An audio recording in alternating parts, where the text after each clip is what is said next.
I'm speaking as a parent here. Physically a father. I have two children, according to my wife.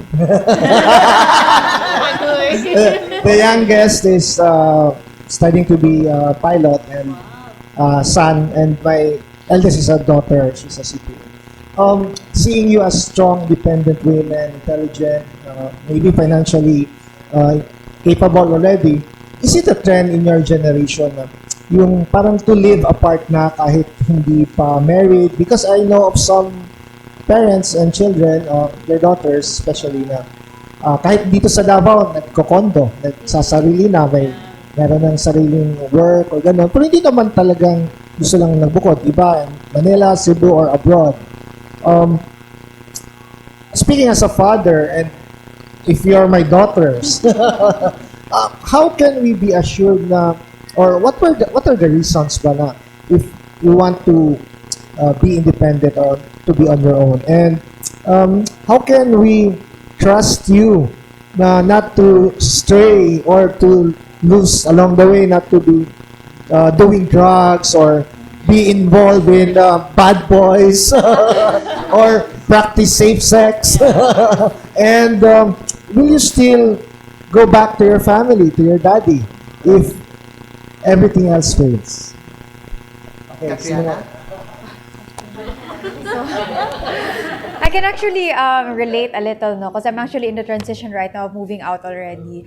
I'm turning 27 this year, and for the longest time, I've always lived with my parents, and I love them. I'm very, very close with my parents, very close with my family, and I guess, no, parang there will really come a time, and like we're growing na, and we want to have our own space na, we want to have our own rules, and we want to be independent na, and I guess at the same time, sa side po ng parents, I think that's really just something that you guys have to accept and trust.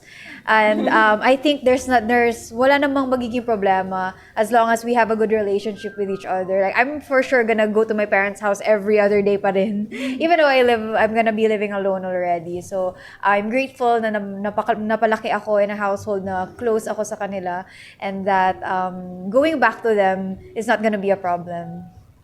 Dana? In my case, no, honestly, actually, I'm an only child, and Me too.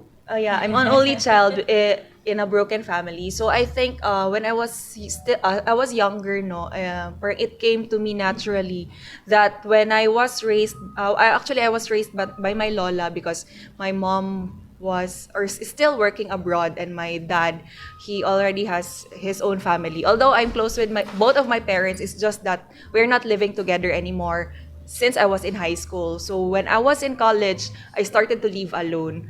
I was living in a dormitory near my university, and so on, no. Although I still talk to my parents, no, because I need allowance. And then pag naubos na yung allowance ko, message ko sila, ganon. Mga ganon na na conversations, no. But that our dynamics as a family is different. And then when I started living alone when I was in college, nagsunod-sunod na siya, and it was somehow difficult for me to live na with my parents when I started living alone. Somehow I have to adjust. I have to parang kailangan ko ulit magpaalam. Parang ganon, kailangan ko ulit magpaalam. Kailangan ko may maghanap sa akin if late ako mag-uwi. So somehow parang na-outgrow ko na kasi yun siya. So during that time until now, I'm still living alone. Sana hindi na joke.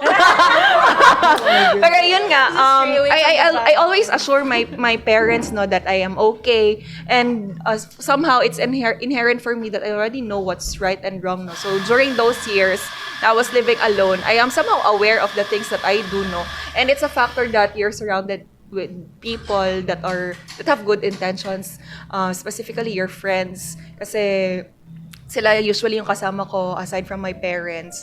And then yun, until now, I have a closer relationship with my family. Hihingi pa rin ng allowance kahit matanda na. Or it's somehow there, parang I don't know pero somehow I intentionally ask money from them kasi they somehow want to be parang I don't know, it's their affirmation ba na yung parang kailangan nyo pa rin sila. Yeah. Oo. So, yun, naghihingi pa rin ako kunwari, kailangan ko pa din sila para hindi lang sila somehow malayo sa akin. Yeah. Rebecca? Okay, ako din. Same with Dana, I'm an only child. But nung college pa lang po, kasi I'm from Mintal before and I'm going to school sa Ateneo. And ang class ko is 9 p.m. natatapos, college pa lang ako. So, I was forced to to go sa dormitory. So, nag-dorm na po ako since college pa lang. And then, after that, umuwi ako sa amin. Pero, when I was in law school, kailangan na po kasi ng focus. Alam niyo po yan, attorney. So, nag-live alone na naman ako when I started law school. And, yun na po. I think, trust lang talaga. Pero ako naman, marami na akong kasalanan sa parents ko. Marami na akong nangyari. Pero at the end of the day, iyak pa rin ako, dada. Ganun pa rin. At the end of the day, sorry pa rin ako. And I still look for my mom when I'm sick. Ganun. So, hindi, I know you're a father, sir. Ilang taon na po ba yung anak niyo, sir? CPA? Kaedad lang kami. 27. So, at the end, uwi pa rin yan sa inyo, sir. Lalo na pag may sakit. Tatawag pa rin yan. I need you, ganun. So, no need to worry naman sa parents kasi you will always have a close relationship with your children kahit na we're far away from you. Ganun.